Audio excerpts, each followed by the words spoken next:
નમસ્કાર. જોશી સરના જય શ્રી કૃષ્ણ. વેદકાલીન યુગની અંદર આઈએમપી પ્રશ્ન છે તે તમામ પ્રશ્નો છે એ આ વિડીયોની અંદર આવી જશે.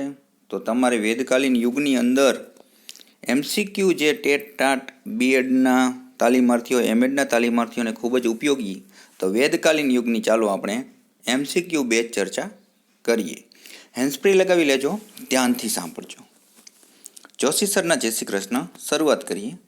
ભારતીય સંસ્કૃતિમાં શિક્ષણની શરૂઆત આશરે કેટલા વર્ષ પહેલાં થઈ હતી? 3000, 4000, 5000 કે 10000? જવાબ આવશે 4000. વેદકાલીન યુગ સમાપ્તિનો સમયગાળો કયો ગણાય છે? ઈસવીસન પૂર્વે 1400, ઈસવીસન પૂર્વે 1300, ઈસવીસન પૂર્વે 1200 કે ઈસવીસન પૂર્વે 1100? તેમાં આવશે ઈસવીસન પૂર્વે 1400.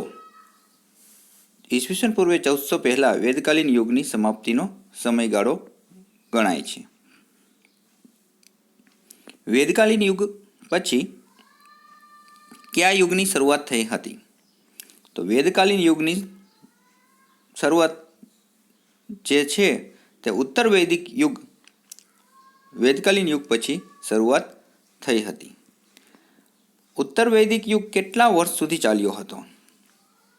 ઉત્તર વૈદિક યુગ 800 વર્ષ સુધી ચાલ્યો હતો. ઉત્તર વૈદિક યુગની શરૂઆત ક્યારથી થઈ હતી? ઉત્તર વૈદિક યુગની શરૂઆત આશરે ઈસવીસન પૂર્વે 1400 વર્ષ પહેલાં થઈ હતી. ઉત્તર વૈદિક યુગ ક્યારે સમાપ્ત થયો હતો? ઈસવીસન પૂર્વે 600માં જે છે એ ઉત્તર વૈદિક યુગ સમાપ્ત થયો હતો. નીચેના પૈકી ઉત્તર વૈદિક યુગનો સમયગાળો કયો છે? ઈસવીસન પૂર્વે 1400 થી 600 એ ઉત્તર વૈદિક યુગનો સમયગાળો છે. હવે આમાં પ્રશ્ન થાય કે ઈસવીસન પૂર્વે 1400 થી 600 આ કઈ રીતના? તો ઈસવીસન પૂર્વેમાં એવું હોય કે જેમ 1400 વર્ષ પહેલાં થી શરૂઆત થયેલી અને આશરે ઈસવીસન પૂર્વે એટલે કે 600 વર્ષ પહેલાં છે એ ગાળો જે છે એ પછીનો ગાળો આવે છે. એટલે પહેલાં મોટો આંકડો આવશે અને ત્યાર પછી નાનો આંકડો. ઈસવીસન પૂર્વે કહે એટલે પહેલાંના કેટલા સમયથી કેટલા સમય સુધી, એવી રીતના યાદ રાખવું. ઉત્તર વૈદિક યુગને બીજા કયા નામે ઓળખવામાં આવે છે? તો બ્રાહ્મણ યુગ અને ઉપનિષદ યુગ. વેદ શબ્દ કઈ ધાતુ પરથી આવ્યો છે? તો યાદ રાખજો, વેદ શબ્દ વિદ ધાતુ પરથી આવ્યો છે. ત્યાર પછી નીચેના પૈકી કઈ વિશિષ્ટતા વૈદિક શિક્ષણ પ્રણાલીની છે? તો ગુરુકુલ અભ્યાસ, બ્રહ્મચર્યનું પાલન અને ગુરુ સેવા. આ 3 વિશિષ્ટતા છે વૈદિક શિક્ષણની પ્રણાલીની છે. કદાચ આ 3 ઓપ્શન આપ્યા હોય તો આપણે આપેલ તમામ કરી શકીએ. ત્યાર પછી વૈદિક શિક્ષણ પ્રણાલીમાં મુખ્ય ઉદ્દેશો નીચેના પૈકી કયા હતા? તો વૈદિક શિક્ષણ પ્રણાલીના મુખ્ય ઉદ્દેશો વ્યક્તિત્વ વિકાસ, ચારિત્ર્ય ઘડતર, સામાજિક કુશળતાની પ્રાપ્તિ. આ તમામ છે એ વૈદિક યુગના મુખ્ય ઉદ્દેશો હતા. વૈદિક શિક્ષણ પ્રણાલીની લાક્ષણિકતા કઈ છે? તો વૈદિક પ્રણાલીની શિક્ષણની જે લાક્ષણિકતા છે એમાં વિવેચન, વ્યવહારિક અને વ્યક્તિક આ તમામ છે તે આવશે. વૈદિક યુગમાં નીચેના પૈકી કઈ સંસ્થામાં પુરાણ, કાનૂન, દર્શન જેવા વિષયો શીખવાતા હતા? તો બ્રાહ્મણીય વિદ્યાલયમાં છે આ વૈદિક યુગમાં જે છે એ પુરાણ, કાનૂન અને દર્શનના વિષયો શીખવાતા હતા. વૈદિક કાળમાં પુરુષોની સરખામણીમાં સ્ત્રીઓની શિક્ષણનો અધિકાર કેવો મળતો હતો? તો વૈદિક કાળમાં યાદ રાખજો કે સ્ત્રીઓને સમાન અધિકાર મળતો હતો. બૌદ્ધકાલીન સમય આવશે ત્યારે જોશું કે એમાં સ્ત્રીઓને એટલો બધો અધિકાર ન હતો. તો વૈદિક કાળમાં સમાન અધિકાર હતો. કયા વેદમાં કેટલાક સૂક્તો સ્ત્રીઓએ રચ્યા છે? તો ઋગ્વેદની અંદર સ્ત્રીઓએ કેટલાક સૂક્તો રચ્યા છે. વૈદિક યુગની વિદુષી તરીકે કોને લઈ શકાય? તો વૈદિક યુગની વિદુષી તરીકે નિવાવરી, લોપામુદ્રા, મમતા આ તમામને લઈ શકાય. વેદકાલીન સમયમાં આદરણીય સ્ત્રી રત્ન કોણ થઈ ગયા? તો વેદકાલીન સમયમાં આદરણીય સ્ત્રી રત્ન લોપામુદ્રા છે એ થઈ ગયા. વેદનો અર્થ શું છે? તો વેદનો અર્થ જાણવું. વેદ એટલે કે જાણવું એવો થાય છે. વેદ શબ્દ શાનું પ્રતીક છે? તો વેદ શબ્દ છે એ વસ્તુનું પ્રતીક છે. વેદોમાં શિક્ષણનો અર્થ શું થાય છે? તો જ્ઞાન પ્રાપ્તિ અને વિદ્યા પ્રાપ્તિ, આવો વેદોમાં શિક્ષણનો અર્થ થાય છે. વેદોમાં મનુષ્યના ત્રીજા નેત્ર તરીકે કોને સ્થાન આપ્યું છે? તો જ્ઞાનને છે એ ત્રીજા નેત્ર તરીકે સ્થાન આપ્યું છે. વૈદિક યુગમાં જીવનનું પરમ અને ચરમ લક્ષ્ય શું હતું? તો મુક્તિ, મુક્તિ ને મુક્તિ, માત્ર ને માત્ર મુક્તિ જ એનું લક્ષ્ય હતું. The aim of education was ચિત્તા વૃત્તિ નિરોધ. વેદનો આ હેતુ કોણે વર્ણવ્યો હતો? તો વેદનો આ હેતુ છે ડૉક્ટર H.S. મુખર્જીએ વર્ણવ્યો હતો. એમ એટલે કે હેતુ, એજ્યુકેશનનો જે હેતુ છે તો ચિત્તાવૃત્તિ નિરોધ એટલે કે ચિત્તવૃત્તિ, જે આપણી ચિત્તવૃત્તિ છે એના પ્રત્યે જે નકારાત્મકતા હોય, જે આપણી જે કહેવાય કે મુક્તિ પામી જઈએ, એવું ડૉક્ટર H.S. મુખર્જીએ દર્શાવેલ છે. વૈદિક યુગમાં શિક્ષણનું માધ્યમ કયું હતું? તો સંસ્કૃત છે એ વૈદિક યુગમાં શિક્ષણનું માધ્યમ હતું. એક માન્યતા મુજબ વેદોને કયા ઋષિએ વિભાજિત કર્યા હતા? તો એક માન્યતા મુજબ, એટલે આપણે જાણીએ જ છે કે વ્યાસ મુનિએ છે એ વેદોને વિભાજિત કર્યા હતા. વેદનું વિભાજન કરવાથી વ્યાસજી કયા નામે ઓળખાયા? વેદનું વિભાજન કરવાથી વેદવ્યાસ તરીકે ઓળખાયા. પંડિત જવાહરલાલ નહેરુએ પોતાના કયા ગ્રંથમાં વેદની વાત કરી છે? ડિસ્કવરી ઓફ ઇન્ડિયા એ પંડિત જવાહરલાલ નહેરુએ પોતાના ગ્રંથમાં વાત કરી છે. વેદ સાહિત્ય મુખ્યત્વે શામાં લખાયેલું છે? તો વેદ સાહિત્ય છે એ ગદ્ય અને પદ્ય બંનેમાં લખાયેલું છે.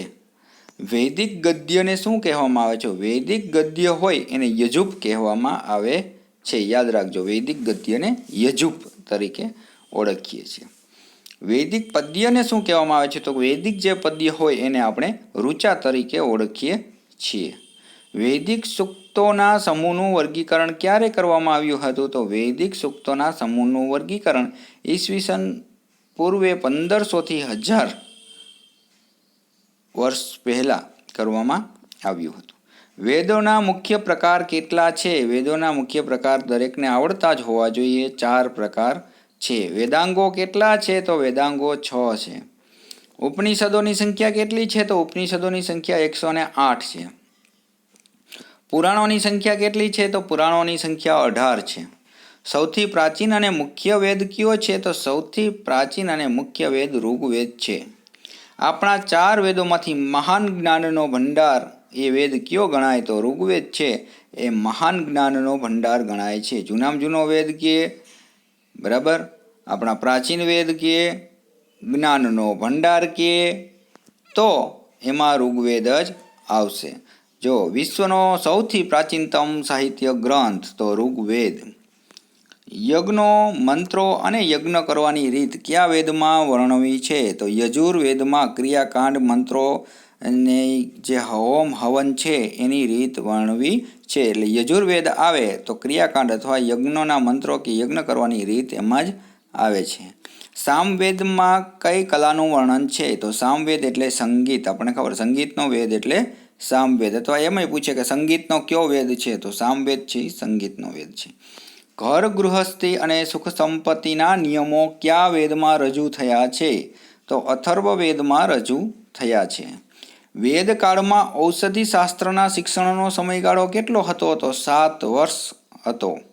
ઉત્તર ભારતની કઈ સંસ્થા સૈનિક શિક્ષણનું મહત્વની કેન્દ્રની હતી? તો તક્ષશિલા છે ઉત્તર ભારતની સંસ્થા છે, સૈનિક શિક્ષણનું મહત્વનું કેન્દ્ર હતી.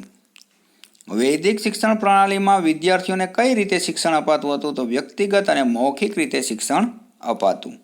કૃષિ વાણિજ્યના શિક્ષણનો ઉલ્લેખ કયા પુસ્તકમાં જોવા મળે છે? રાજતરંગિણી જે પુસ્તક છે એ કૃષિ વાણિજ્યના શિક્ષણનો ઉલ્લેખ જોવા મળે છે. ભારતીય તત્વજ્ઞાન અનુસાર જ્ઞાનના કેટલા સોપાનો છે? તો ભારતીય તત્વજ્ઞાન અનુસાર જ્ઞાનના 3 સોપાનો છે. વૈદિક કાળમાં શિક્ષક તરીકે કોણ કાર્ય કરતું હતું? તો બ્રાહ્મણ, પુરોહિત અને ધર્મ ધુરંધરો હતા એ શિક્ષક તરીકે કાર્ય કરતા હતા. વૈદિક કાળમાં વિદ્યાર્થી ક્યાં રહીને અભ્યાસ કરતો હતો? ગુરુના આશ્રમમાં રહીને અભ્યાસ કરતો હતો. મંત્રોને સાંભળીને શીખવાની ક્રિયાને શું કહેવાતું? તો મંત્રોને સાંભળીને શીખવાની ક્રિયાને શ્રુતિ કહેવાતું. નીચેનામાંથી કઈ સંસ્થા વેદકાલીન સમયની છે? તો ટોલ એ વેદકાલીન સમયની સંસ્થા છે. ટોલમાં ખાસ કરીને કઈ ભાષાનું શિક્ષણ આપવામાં આવતું હતું? તો સંસ્કૃત ભાષાનું શિક્ષણ આપવામાં આવતું હતું. શિષ્યોને એક જૂથ, એક સમૂહ, એક શાખાનો અભ્યાસ કરતું હોય તે જૂથને શું કહેવાય? તો ચરણ. એટલે એક જૂથ, એક સમૂહ કે એક શાખાનો જ માત્ર અભ્યાસ કરતું હોય એને ચરણ કહેવાય છે. વૈદિક શિક્ષણ પ્રણાલીમાં પ્રાથમિક શિક્ષણની શરૂઆત કઈ વયથી થતી હતી? તો 5 વર્ષથી પ્રાથમિક શિક્ષણની શરૂઆત થતી હતી. જો ઉપનયન સંસ્કાર છે એ 8 વર્ષથી આવશે, પણ પ્રાથમિક શિક્ષણની શરૂઆત છે એ 5 વર્ષથી આવશે. વૈદિક શિક્ષણનો પ્રારંભનો કયા સંસ્કારથી થાય છે? તો વૈદિક શિક્ષણનો પ્રારંભ છે એ ઉપનયન સંસ્કારથી થાય છે. વૈદિક શિક્ષણમાં સમાવર્તન સંસ્કાર ક્યારે અપાય છે? તો શિક્ષણના અંતે, એટલે શિક્ષણ પૂરું થાય ત્યારે સમાવર્તન અપાય છે. હવે સમાવર્તનનો શાબ્દિક અર્થ શું થાય? તો સમાવર્તન એમ પૂછે વેદકાળમાં તો પાછું ફરવું એવો અર્થ થાય છે, અથવા ઘર તરફ પ્રયાણ કરવું અથવા પાછું ફરવું.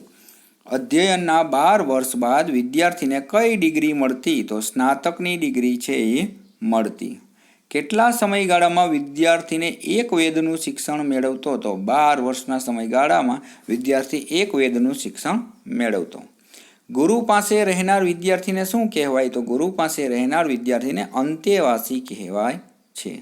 વૈદિક શિક્ષણ પ્રણાલીમાં શિક્ષણનું સત્ર ક્યારે શરૂ થતું હતું? તો શ્રાવણી પૂર્ણિમામાં શરૂ થતું હતું, યાદ રાખજો. ત્યાર પછી વૈદિક શિક્ષણ પ્રણાલીમાં શિક્ષણનું સત્ર કયા માસની પૂર્ણિમામાં સમાપ્ત થતું હતું? જો શરૂઆત કીએ તો શ્રાવણી પૂર્ણિમા અને પૂરું થવાનું કીએ તો પોષ મહિનામાં પૂરું થતું હતું. ઉચ્ચતમ શિક્ષણ પ્રાપ્ત કરનાર સ્ત્રીને વૈદિક કાળમાં કયા નામે ઓળખવામાં આવતી? તો બ્રહ્મવાદિની, ઋષિકા, દેવી. આપેલ તમામ છે એ વૈદિક કાળમાં સ્ત્રીને ઓળખવામાં આવતી હતી. તો બ્રહ્મવાદિની કીએ, ઋષિકા કીએ કે દેવી કીએ, આ તમામ શબ્દ ઉપયોગ થતા હતા. વેદકાલીન સમયમાં મુખ્ય શિક્ષણ પદ્ધતિ કેટલી હતી? તો કે વેદકાલીન સમયની અંદર મુખ્યત્વે શિક્ષણની પદ્ધતિ 2 હતી. વેદકાલીન શિક્ષણની પદ્ધતિ નીચેના પૈકી કઈ હતી? તો વેદકાલીન શિક્ષણની પદ્ધતિ જે કહેવાય કે મૌખિક અને ચિંતનાત્મક શિક્ષણ તરીકે ઉપયોગમાં લેવાતી હતી. આમ વેદકાલીન સમયની અંતર્ગત મુખ્યત્વે જે IMP પ્રશ્ન નીકળતા હતા તે તમામ પ્રશ્નો છે આપણે આવરી લીધા છે. તો કદાચ એકાદો પ્રશ્ન તમારે આમાંથી આવી જાય પરીક્ષાલક્ષી તો પણ ખૂબ જ ઉપયોગી આ વિડીયો થશે. એટલે લગભગ તમારે આના બહાર કદાચ વેદકાલીન સમયના અંતર્ગત જે કાંઈ પ્રશ્ન હશે એ બહાર જશે નહીં. તો આવા વિડીયો જોવા માટે જોશી સર ઓફિશિયલ ચેનલને લાઈક કરજો, સબસ્ક્રાઈબ કરજો, શેર કરજો. ત્યાં સુધી આવજો, ફરી મળીશું. આવજો.